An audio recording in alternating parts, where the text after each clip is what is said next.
Good afternoon, all of you. Unit number 5 coal and petroleum. ये जो natural resources है कोल और पेट्रोलियम, ओके, ये हमको फ्री कॉस्ट में मिलता है नेचर से। Okay, so we use various materials for our basic needs.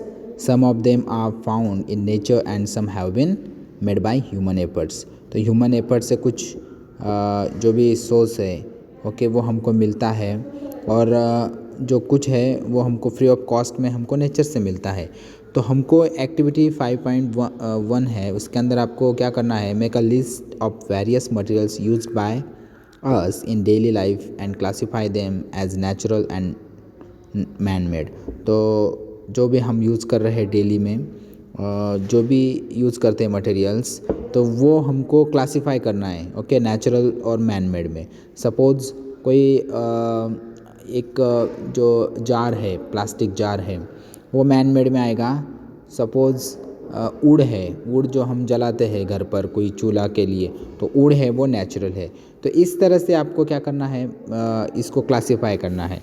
तो does this list include air, water, soil and minerals.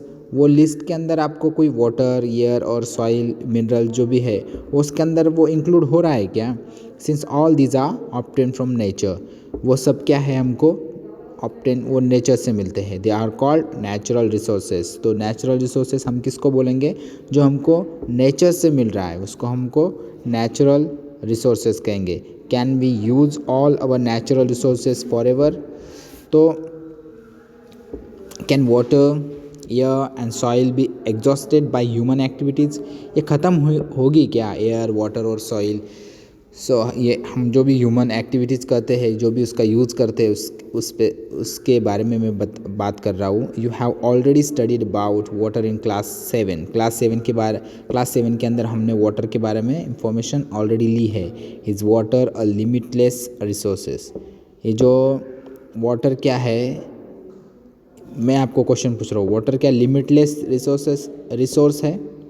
In the light of availability of various resources in nature, natural resources can be broadly classified into two kinds. जो natural resources है वो भी broadly classified दो categories में होते हैं। एक होता है इन एग्जॉस्टिबल नेचुरल रिसोर्सेस, और सेकंड होता है एग्जॉस्टिबल नेचुरल रिसोर्सेस। ओके, तो इन एग्जॉस्टिबल क्या होता है? देखो, इन एग्जॉस्टिबल क्या होता है? This resources are present in unlimited quantity. ये अनलिमिटेड क्वांटिटी में प्रेजेंट होता है नेचर में, ओके, और and are not likely to be exhausted by human activities. और वो ह्यूमन एक्टिविटीज़ के थ्रू भी कितना भी यूज़ किया ह्यूमन ने तो भी वो ख़त्म नहीं होगा। और उसका एग्जांपल्स है सनलाइट और एयर। एयर ख़त्म नहीं होने वाला, सनलाइट ख़त्म नहीं होने वाला। Exhaustible natural resources, the amount of this resources in nature is limited. ये लिमिटेड में है, okay. They can be exhausted by human activities. वो एग्जॉस्ट हो सकता है ह्यूमन एक्टिविटीज़ के through. Examples of this resources are forest, wild life, minerals, coal, petroleum, natural gas etcetera. अब देखो, हमारा जो टॉपिक है कोल एंड पेट्रोलियम, अब आपको बताना है ये इन एग्जॉस्टिबल नेचुरल रिसोर्सेज से एग्जॉस्टिबल नेचुरल रिसोर्सेज से। एग्जॉस्टिबल मीन्स ये ख़त्म होने वाला है, ओके। सो एक्टिविटी 5.2 में हम देखने जा रहे हैं। Take some containers, fill them with popcorn, peanuts, roasted gram, toffees, okay. Divide students into group of 7 each. Further divide each group into 3 subgroups containing 1, 2 and 4 students. Label them as first, second and third generation respectively. Okay, these subgroups represent the consumers. As population is growing, second and third generations have larger number of consumers. Put one full container for each group on table. Ask consumers of first generation from each group to consume eatables from the containers of their group. Now ask the second generation consumers from each group to do the same. Ask students to observe carefully the availability of eatables in each container. If some of things is left in the containers, ask third generation from each group to consume it.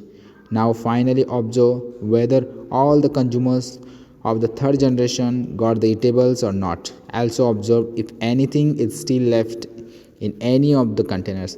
देखो, ये जो activity 5.2 है इसके अंदर आपको समझ में आ रहा है, कोई भी आपको ईटेबल्स एक कंटेनर में रखना है, एक बॉक्स में रखना है।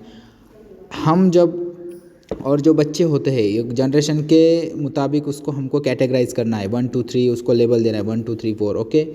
फिर उनको जो ईटेबल्स होते हैं वो खाने के लिए आपको उनको बोलना है कि आप जो फर्स्ट जनरेशन वाले हैं वो आप जाओ और लेकर उसमें से जो भी है वो खा लो। सेकंड को भी बोलना है, थर्ड को भी बोलना है, फोर्थ को भी बोलना है। तो फर्स्ट और सेकंड को बोलने के बाद आपको देखना है कि कंटेनर्स में कुछ बचा हुआ है या नहीं, ओके।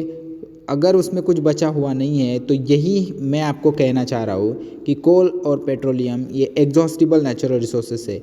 अगर हम उसका अच्छे से यूज़ नहीं करेंगे, उसका बहुत ज़्यादा यूज़ करेंगे तो one day okay you will not get coal and petroleum from the nature. एक दिन आपको नहीं मिलेगा कोल और पेट्रोलियम नेचर से नहीं मिलेगा, that okay, because it is a exhaustible natural resources. Okay, exhaustible means ये ख़त्म होने वाला है। तो ये एक्टिविटी से हमको ये समझ में आएगा। तो इस तरह से भी हमको कोल के बारे में और पेट्रोलियम के बारे में प्रथम इंफॉर्मेशन, जो फर्स्ट इंट्रोडक्शन होता है कोल और पेट्रोलियम का, वो आपको मिल चुका है। मीन्स कोल और पेट्रोलियम ये नेचुरल रिसोर्सेस है और किस प्रकार में मोड़ते हैं, एग्जॉस्टिबल नेचुरल रिसोर्सेस में। ओके, तो ये आपको पॉइंट अभी आपको अच्छे से समझ आया होगा।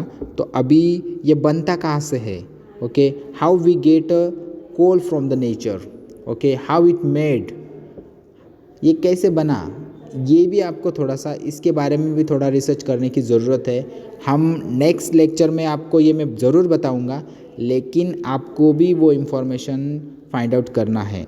अभी तक हमने क्या पढ़ा, नेचुरल रिसोर्सेस और आर्टिफिशियल रिसोर्सेस, इसके बारे में हमने कैटेगराइज किया, उसको क्लासिफाई किया। उसके बाद हमने इन एग्जॉस्टिबल नेचुरल रिसोर्सेस और एग्जॉस्टिबल नेचुरल रिसोर्सेस हमने उसके बारे में थोड़ा डेफिनेशन पढ़ी, उसका एक्सप्लेनेशन मैंने किया। फिर उसके बाद में 5.2 एक्टिविटी मैंने आपको दी। उसके अंदर था कि आपको ग्रुप करना है बच्चों के, उसके अंदर ईटेबल्स देना है कंटेनर के अंदर। फिर वो आखिरी वाले को बचता नहीं, मीन्स इससे हमको ये समझ में आता है कि नेचुरल रिसोर्सेस ये क्या होने वाले हैं, ख़त्म होने वाले हैं। मीन्स एग्जॉस्टिबल नेचुरल रिसोर्सेस ख़त्म होने वाले हैं जो भी रहेगा। ओके, तो अभी हमको आगे के लेक्चर में पढ़ना है कि कोल की स्टोरी पढ़ना है कि कोल कहाँ से फाइंड आउट हुआ और उसका यूज़ कहाँ पर होता है, पेट्रोलियम कहाँ से फाइंड आउट हुआ और उसका यूज़ कहाँ पर होने जाता है होता है, और वो कैसे बनता है। ओके, उसको अरबों खरबों साल लगते हैं, तो कैसे बनता है, तो वो भी हम इस लेसन में पढ़ेंगे। ओके, आज के लिए इतना ही। Tomorrow we will learn next topic.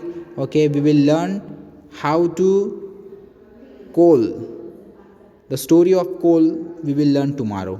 Okay, और कोल कैसे फाइंड आउट हुआ वो भी हम कल देखेंगे। Okay, thank you all of you.